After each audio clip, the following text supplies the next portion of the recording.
Welcome back everybody. In this video, I'll be reviewing my trip flying business class with Egyptair. I just finished my last day in Cairo and now I'm heading to Cairo International Airport. On my way to the airport, there was some road rage and my driver and another almost got into a car accident. Once inside, there were scanners for bags before arriving at the check-in desks. There was a GO track for business class travelers, but it seemed like they weren't enforcing it and anyone can go through it. Once I made it through security into the check-in desks, I arrived at the business class entrance. It was definitely one of the longest business class check-in lines I've seen, and I wonder if everyone was even flying business. The line moved as slow as it looked, and once it was my turn, the check-in person was not helpful. Afterwards, I went through another business access area. The line stayed longer than other locations. Once I made it through security, I arrived to a duty-free area. The food court seemed a bit lackluster, but had some essential fast food options. I continued my journey towards the business lounge near my gate. It was a lot farther than I expected since it was at another area. I noticed a shop was selling baklava and I checked the price. It was almost $25 for an entire box, and I was able to get something similar for $5 in the city for a fresh box. I eventually made it to the lounge, but I also had access to the priority pass members and other people, so it was a little bit more crowded than expected. Once I checked in, I took the escalators to go up. The seating arrangement looked a bit awkward, but the lounge looked nicer than what I expected for the airport. The food options seemed limited, but still offer more options than what I'm used to at priority pass lounges in America. I eventually found a seat for myself, but there was no table for me to hold my plate while I was eating. It was nice to have water bottles so I could take it with me outside the lounge. The bread was individually packaged. It didn't taste bad, but also not amazing. I then found out the downstairs had a larger food selection. The first food option was fowl, and it did look like something fowl. I wasn't sure if it was something like beans. Next up were eggs, sausages, mashed potatoes. My favorite was definitely the mashed potatoes. It was finally time for me to head to the gate.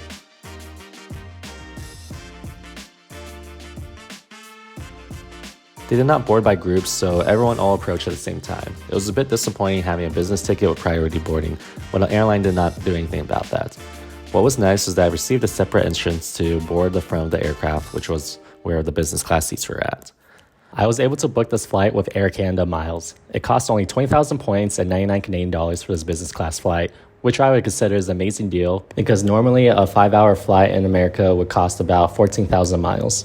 It was a 232 setup, which made it awkward because if you were in the window or middle seat, you would have to walk in front of the people next to you. The seats had plenty of legroom to stretch your legs or to switch your seat into a bed. It seemed like it was almost too much legroom and a waste of space. I finally decided to sit down and see how it looked. The legroom was nice, but the downside was that the entertainment system was so far away. The remote to control the seat was the most confusing I'd ever seen. I couldn't figure out which button was for what. Eventually, I got the seat to convert to a lay flat bed. I haven't flown business in a while, so it's nice to be able to lay down again. The airline left these pieces of tickets so I could notify if I wanted to be disturbed or not for meals. They had these long lamps that were pretty bendable. Places for headphones to connect, and I'm not sure why there was the Ethernet port. The under storage for water bottle was a bit awkward on sizing. The remote seemed pretty standard. Next up is the dining table. It took some effort to move the table out, and seems like a good way to hurt your fingers. It was a good size, but it was not able to adjust forward or backwards for me. The entertainment system seemed a bit slow to respond to my touches.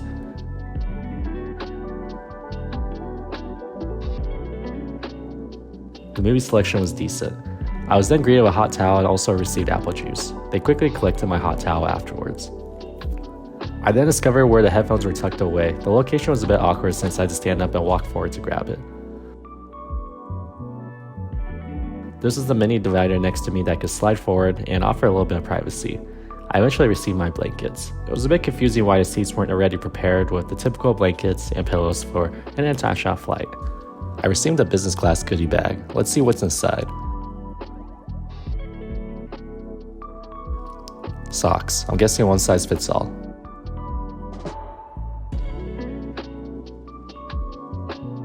Hairbrush. Toothbrush and toothpaste.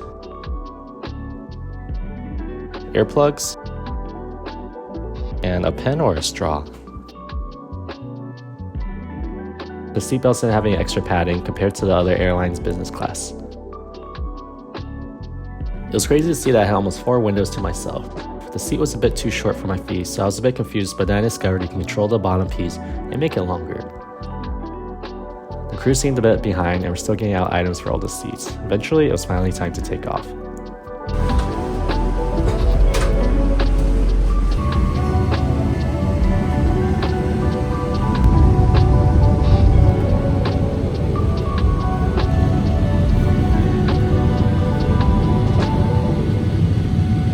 It was finally time to take a look at the menu. The menu selection seemed pretty big, but after another look, it was because they had to translate the options into different languages.